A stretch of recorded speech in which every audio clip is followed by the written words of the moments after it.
Assalamualaikum warahmatullahi wabarakatuh. Selamat siang Bapak Dr. Wilmi Eka Putra, SMSI, selaku dosen pengampu mata kuliah perpajakan, serta rekan-rekan sekalian. Perkenalkan, nama saya Firna Sasabila dengan NIM C1C025051. Pada kesempatan kali ini saya akan mempresentasikan materi yang berjudul Cara dan Sistem Pemungutan Pajak, Tarif Pajak, serta Fungsi Pajak. Perlu kita sadari, pajak adalah tulang punggung keuangan Indonesia yang menyumbang lebih dari 70% penerimaan negara setiap tahunnya. Namun rendahnya pemahaman seringkali menjadi akar dari rendahnya kepatuhan. Melalui presentasi ini, kita akan membedah bagaimana mekanisme pajak bekerja untuk kemakmuran rakyat. Sebelum masuk ke materi, ada pula beberapa tujuan dari presentasi pada hari ini, yaitu yang pertama, untuk menganalisis cara pemungutan pajak melalui pendekatan stelsel dan asas-asasnya. Yang kedua, mengidentifikasikan karakteristik keunggulan dan kelemahan dari 3 sistem pemungutan pajak di Indonesia.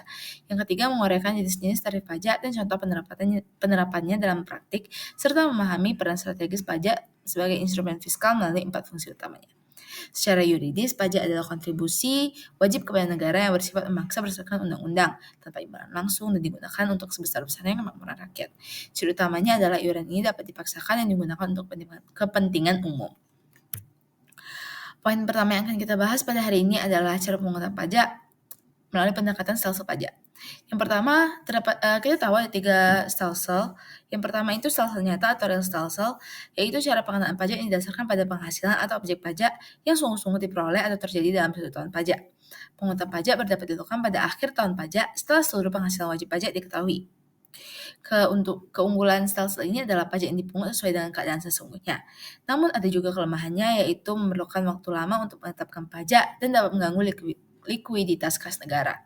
Contoh penerapan stelsel nyata di Indonesia itu ada pada PPh pasal 29, lalu SPT tahunan, serta pajak atas pendapatan tidak teratur.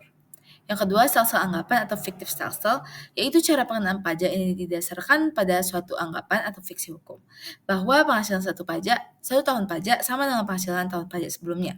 Dengan demikian, pajak dapat dipungut di awal tahun berjalan tanpa harus menunggu akhir tahun.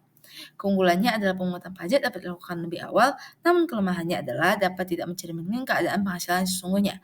Contoh utamanya itu pada angsuran PPh pasal 25. Lalu yang ketiga ada stelsel pajak yang merupakan kombinasi antara stelsel nyata dan stelsel anggapan. Pada awal tahun pajak dihitung berdasarkan anggapan menggunakan data penghasilan tahun lalu. Kemudian pada akhir tahun dilakukan perhitungan kembali berdasarkan penghasilan nyata yang diperoleh. Jika terdapat selisih, maka dilakukan koreksi, yaitu tambah, bayar, atau restitusi.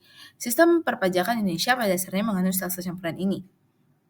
Contoh utama stelsel campuran Indonesia adalah mekanisme PPh pasal 25 atau 29 pada awal tahun.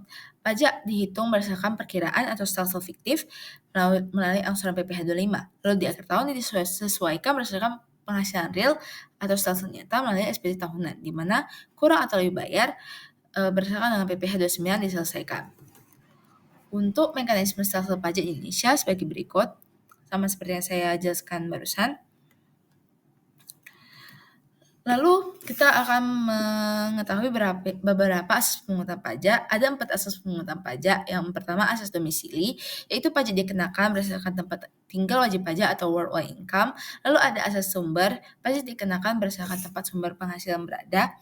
Lalu ada asas kebangsaan, yaitu pajak dikenakan berdasarkan status kewarganegaraan. Serta ada 4 canons by Adam Smith, yaitu keadilan atau equality, lalu kepastian, certainty, kenyamanan, convenience, dan efisiensi atau ekonomi.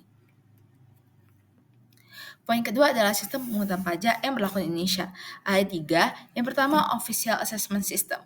Fiskus atau pemerintah memiliki wewenang penuh menghitung pajak, wajib pajak pasif, contohnya pada PBB, sektor pedesaan dan perkotaan. Lalu ada Self-Assessment System yang merupakan pilar reformasi pajak kita sejak 1983. Wajib pajak diberikan kepercayaan penuh untuk menghitung, menyetor, dan melaporkan sendiri pajaknya. Contohnya ada pada PPh dan PPN. Selanjutnya ada withholding system. Wewenang memotong pajak diberikan kepada pihak ketiga seperti perusahaan yang memotong PPh pasal 21 karyawannya. Lanjut pada poin ketiga, yaitu tarif pajak. Indonesia menggunakan beberapa jenis tarif pajak. Yang pertama ada tarif proporsional, persentasenya tetap, seperti contohnya PPN 11%. Lalu ada tarif progresif, Persentasenya meningkat seiring kenaikan penghasilan. Berdasarkan UU HPP tahun 2021, tarif ini berkisar dari 5% hingga 35%. Lalu ada tarif tetap yang nominalnya pasti. Contohnya bea materai sebesar Rp10.000. Sedangkan tarif degresif yaitu tarif menurun tidak diterapkan di Indonesia karena dianggap kurang adil secara distributif. Kemudian poin keempat adalah fungsi pajak. Fungsi pajak terdapat 4 fungsi pajak, yaitu yang pertama fungsi anggaran atau budget air, sumber pendapatan untuk membiayai pengeluaran rutin dan pembangunan dalam belanja negara.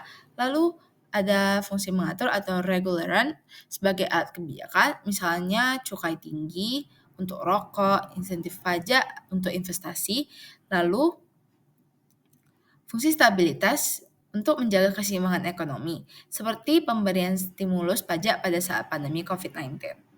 Lalu, fungsi redistribusi instrumen pemerataan ekonomi dari kelompok mampu ke kurang mampu melalui program sosial seperti PKH, KIS, dan KIP.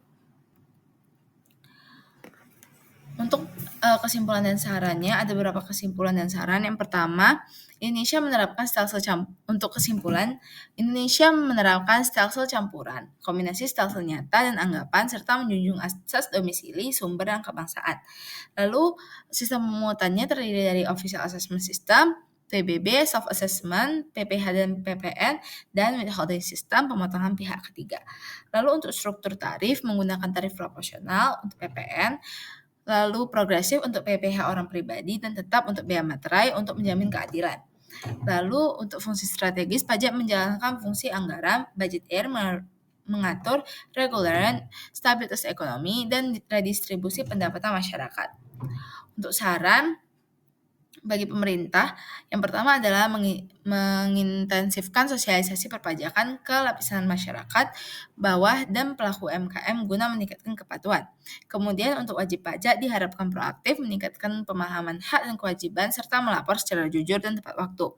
Untuk lembaga pendidikan, mengintegrasikan pendidikan perpajakan ke dalam kurikulum formal sejak dini, serta untuk peneliti selanjutnya, melakukan kajian lebih mendalam mengenai efektivitas sistem pemungutan yang telah berjalan. Sekian presentasi dari saya. Apabila ada salah kata, mohon dimaafkan. Wassalamualaikum warahmatullahi wabarakatuh.